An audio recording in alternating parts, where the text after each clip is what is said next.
Bonjour à toutes et à tous et bienvenue pour cette nouvelle vidéo qui sera une brève introduction à Azure Managed Prometheus.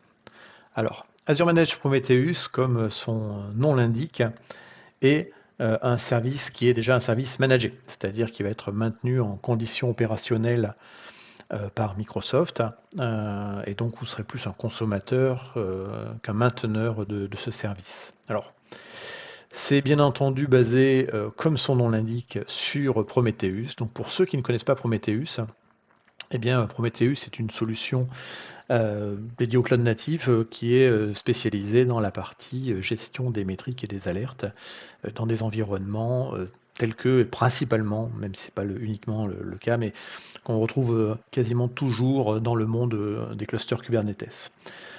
Donc Prometheus fait partie de ces projets phares de la Cloud Computing Native Foundation, la CNCF, au même titre d'ailleurs que Kubernetes ou encore Envoy. Et donc effectivement, c'est un projet open source aujourd'hui qui a subi, qui a généré une attraction derrière et qui est donc aujourd'hui massivement utilisé. Néanmoins, effectivement, il y a plein de manières de l'installer. Et quand on regarde la documentation de Prometheus, eh ben, ça peut vite devenir compliqué. Là encore, c'est une solution qui va permettre de gérer les métriques de plein de systèmes, des métriques standards comme des métriques custom. Et du coup, effectivement, la manière de le configurer, de le maintenir en conditions opérationnelles peut être quelque part assez compliqué. Donc le service va être donc basé sur cette technologie open source. Le service va s'intégrer comme devenant un composant d'Azure Monitor Metrics. Donc là, ce schéma résume plutôt bien. On va avoir effectivement la base de données time series des métriques d'Azure Monitor. Là, rien d'extraordinaire là-dessus. Et bien, en fait, simplement, les clusters Kubernetes ou les clusters AKS vont du coup, au travers de ce qu'on appelle le Remote Write Prometheus, écrire directement en fait dans cette database de type time series au travers effectivement d'un endpoint d'ingestion. Il y aura un deuxième endpoint pour ce service qui sera utile, qui sera le Prometheus Query Endpoint, qui permettra du coup en fait de requêter en fait les informations qui ont été envoyées par Prometheus dans Azure Monitor Metrics et donc de les requêter avec le langage natif de Prometheus, à savoir PromQL. Au passage, ici, on voit également apparaître OpenTelemetry. Donc OpenTelemetry, c'est un autre projet qui va être plus du côté, on va dire, de l'APM, mais en gros d'instrumentaliser le code et pouvoir remonter de la télémétrie derrière. Et là encore, ça passera par les mêmes points d'ingestion. Donc, comme c'est un service managé, et bien derrière, on va assurer effectivement sa résilience en termes de disponibilité du service et puis également sa capacité à monter en charge. Donc ça, c'est important. Donc si on regarde la documentation, effectivement, ou les articles sur le sujet, on explique effectivement que les collecteurs auront deux modes d'installation, le mode standard ou le mode avancé. Et donc, le mode avancé sera recommandé pour des clusters qui auront plus de 50 nodes, ça fait déjà des clusters de bonne taille, et plus de 1500 pods. Si vous êtes en dessous, effectivement, l'approche normale suffira, entre guillemets, par défaut en tout cas. Mais si vous avez besoin d'aller plus loin, sachez qu'effectivement le service peut tenir la route, en tout cas il est prévu pour ça. Donc comme c'est du Kubernetes, eh bien, il va bien entendu permettre, et on l'a vu tout à l'heure, à l'instant, de faire des requêtes en fait sur les données au travers du langage de requêtage standard de Prometheus qui s'appelle PromQL pour Prometheus Query Language. Et donc vous allez donc du coup pouvoir utiliser tout ça directement dans le service, rien d'extraordinaire derrière. Le fait de pouvoir requêter comme ça et donc de réutiliser des requêtes qui sont déjà disponibles, parce que plein de gens ont déjà écrit des requêtes pour Prometheus pour avoir les choses les plus classiques, eh bien ça va vous permettre d'analyser, de gérer également toutes les alertes sur l'ensemble de ces données. Donc pour monitorer à la fois la partie infrastructure, c'est-à-dire on va dire les nodes, et la partie workload, les pods qui vont tourner, les applicatifs qui vont tourner à l'intérieur. Autre aspect très intéressant de Prometheus, eh bien, c'est la flexibilité qu'on va avoir dans les types de métriques. Donc on va avoir effectivement les métriques traditionnelles qu'on connaît, plus toutes les métriques custom que vous allez pouvoir ajouter du coup et envoyer à ingérer par le service directement depuis vos applications, votre cluster Kubernetes. Donc tout ça, ça finira à la fin dans la database time series d'Azure Monitor, et donc ce sera requêtable et analysable derrière. Donc le service en tant que tel, Prometheus, de toute façon, n'est jamais utilisé tout seul dans des environnements, par exemple des clusters Kubernetes. Il va y avoir du coup une intégration à notre niveau avec deux services.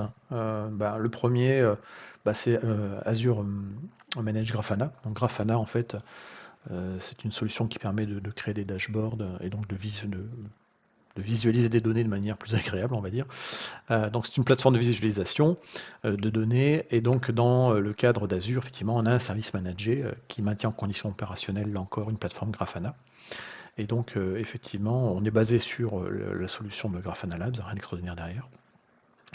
Mais du coup, on va pouvoir, en utilisant en fait derrière des data sources, directement connecter en fait les données qui sont envoyées par les clusters dans le Prometheus Manager, et donc visualiser tout ça, là encore, dans un autre service manager qui est l'Azure Managed Grafana.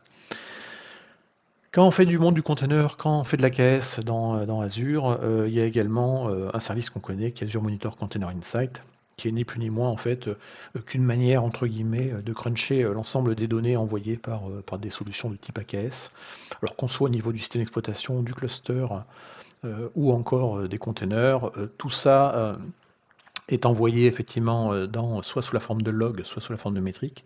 Et ensuite, on a des workbooks qui permettent d'analyser tout ça. Donc, basiquement, quand on est dans Azure Monitor, quand on va dans la partie Insight, on va avoir un résumé de ces clusters Kubernetes. Et ensuite, on peut aller faire un drill down derrière sur les pods et les différents objets, les replica sets, les jobs, etc., qu'il peut y avoir dans un cluster Kubernetes. Voilà. Donc tout ça fait qu'effectivement on a une expérience qui est plutôt bien faite dans Azure pour explorer entre guillemets l'ensemble des workloads d'un cluster Kubernetes. Donc là encore, l'intégration des données de Prometheus va se retrouver dans ce résumé agrégé où on a l'ensemble effectivement des données. Désolé.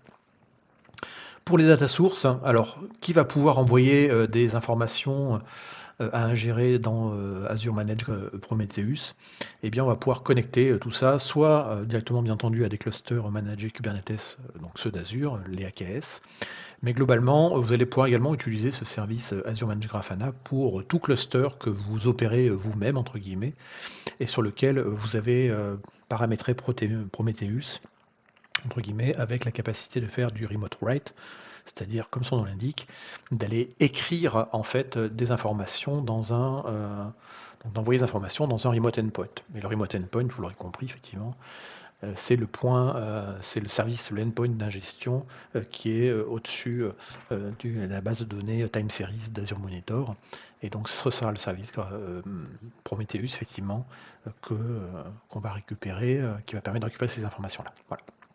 Donc vous avez un cluster, vous l'avez déployé avec une autre manière qu'avec un cluster AKS managé dans Azure.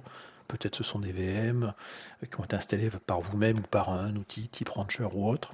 Et bien là encore, on peut paramètre dans le Prometheus pour envoyer l'ensemble des informations à un remote endpoint. Et ce remote endpoint, ce sera le Prometheus managé dans Azure. Et puis voilà, tout simplement. Alors comment on va activer ce service? Ce service, en fait, il va s'activer en quelques étapes. Donc pour l'instant il est en preview, effectivement, et donc on va vous le dire effectivement les quelques prérequis, on va les regarder ensemble. Donc prérequis, c'est d'avoir de créer ce qu'on appelle un Azure Monitor Workspace. Alors attention, subtilité de la joie du marketing. Qu'est-ce que c'est qu'un Azure Monitor Workspace? En fait, c'est un endroit unique pour collecter des données pour Azure Monitor. C'est un petit peu comme un Azure Log Analytics Workspace, qui est donc un puits de log côté Azure et qui est donc un des sous-composants d'Azure Monitor. Mais ici, l'Azure Monitor Workspace est un peu différent parce qu'aujourd'hui, il est uniquement lié à toute la partie Prometheus. Et donc, c'est un nouvel objet, entre guillemets. Voilà. Donc, c'est un environnement pour des données collectées pour Azure Monitor. Et donc, aujourd'hui, effectivement, les données qu'il y a à l'intérieur, c'est des données Prometheus uniquement. A priori, il y a des velléités à mettre plus de choses dans le futur, donc des choses provenant de plateformes des custom métriques ou des informations provenant de solutions cloud natives. Et puis ils ont remis Prometheus ici, pourquoi? Ne me demandez pas pourquoi. Mais voilà, globalement, l'Azure Monitor Workspace, c'est un nouvel objet dans Azure. Et donc ce nouvel objet va être dédié effectivement à la collecte des informations envoyées par du Prometheus. Cet Azure Monitor Workspace, vous allez pouvoir le relier, le linker avec un Azure Grafana Workspace. Donc l'Azure Grafana Workspace, c'est quand on utilise du Azure Grafana managé. Eh bien le Workspace, c'est effectivement l'entité ou une instance de ce service-là, tout simplement. Donc on va relier les deux ensemble, quand on va relier les deux ensemble, vous aurez compris qu'en gros, quand on va faire la liaison entre les deux, du côté d'Azure Grafana Workspace, eh bien on aura un data source associé effectivement à cet Azure Monitor Workspace qui est en fait simplement un Prometheus. Ensuite, donc ça c'est les deux premières étapes, à avoir effectivement le service managé Prometheus derrière, donc qui s'appelle effectivement ici Azure Monitor Workspace, par la nomenclature en tout cas. Ensuite, on a le service pour la data visualisation, et bien ensuite on va configurer un cluster AKS simplement pour embarquer Prometheus derrière. Ensuite, il ne nous reste plus qu'à visualiser les données dans les dashboards Grafana, donc on fournit un ensemble de dashboards pour Kubernetes tout à fait classiques, mais ils sont déjà packagés. Et ensuite, on n'a plus qu'à utiliser les Prometheus Alerts et les Rules Group pour en fait définir derrière les alertes liées aux métriques qu'on va recevoir, tout simplement. Pas grand chose de plus à dire là-dessus. Là, c'est de l'Azure tout à fait classique, mais vous remarquerez effectivement ici que désormais, dans la notion d'alerte, on peut choisir le service de monitoring, donc ou le sous-service, je ne sais pas comment on devrait dire ça. Et donc ici, on va dire effectivement qu'on va sélectionner la partie Prometheus et ensuite faire ses règles derrière, tout à fait classique. Voilà. Alors le service est encore en preview à l'heure qu'il est, donc la vidéo est enregistrée ici début décembre 2022. Parmi les limitations, aujourd'hui on n'a pas encore le support de Private Link pour la collecte dans un Azure Monitor Workspace des métriques Prometheus. Et puis aujourd'hui ce service n'est disponible que pour les parties public cloud, c'est-à-dire en gros si vous êtes sur de l'Azure américain ou chinois ou gouvernemental, ça ne marche pas. Bon, ça, c'est pas une grosse limitation qui devrait gêner la plupart des gens qui vont voir cette vidéo. Au niveau du prix, comment ça va se calculer tout ça? Eh bien, on va calculer en fait, on va facturer ce service à l'ingestion de métriques et aux requêtes. Alors, du coup, globalement, ce qu'il faut voir, donc si on regarde le prix ici, donc il faudra aller dans la calculette sur la partie Azure Monitor, et dans Azure Monitor, une des sous-métriques de la facturation s'appelle Prometheus Métrique. Donc métrique ingestion, pardon. Donc tous les 10 millions d'échantillons qui auront été envoyés donc au endpoint, eh bien ça coûtera 0,15 en France centrale, ça coûtera 15 centimes d'euros à peu près. Et puis les requêtes, là encore, les requêtes vont coûter assez faible. Alors là encore, c'est par rapport, la requête se facture au nombre d'échantillons qui auront été traités par la requête. Et voilà. Donc là, pour 1 milliard d'échantillons qui sont processés, eh bien ça revient à ce prix-là. Alors, point important, ça c'est bien pour tester, c'est que déjà la partie ingestion ici, donc on facture le nombre d'échantillons envoyés. Par contre, dans ce prix-là, on inclut le fait qu'on garde 18 mois de données en termes de rétention. Et donc ça veut dire que vous allez pouvoir requêter sur 18 mois potentiellement les données. Donc ça, dans le prix de l'ingestion qui était cité ici, donc les 15 centimes ici, ça inclut effectivement le stockage pendant 18 mois de ces métriques. Ensuite, donc ça c'est le premier élément de facturation du service. Le deuxième élément de facturation du service, c'est sur les requêtes. Donc là, on ne charge effectivement que le coût de la requête. Et si on revient dessus, effectivement, c'est au milliard d'échantillons qui sont traités derrière. Voilà.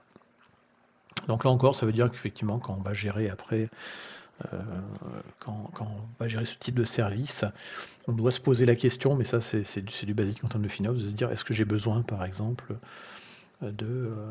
d'envoyer toutes ces informations-là ou pas, parce que plus on va envoyer d'informations, comme tout système d'ingestion, le Azure Log Analytics Workspace fonctionne pareil. Effectivement, c'est la volumétrie qu'on envoie qui va être traitée, qui va coûter cher. Donc là, ici, effectivement, on a également la partie métrique. Et voilà.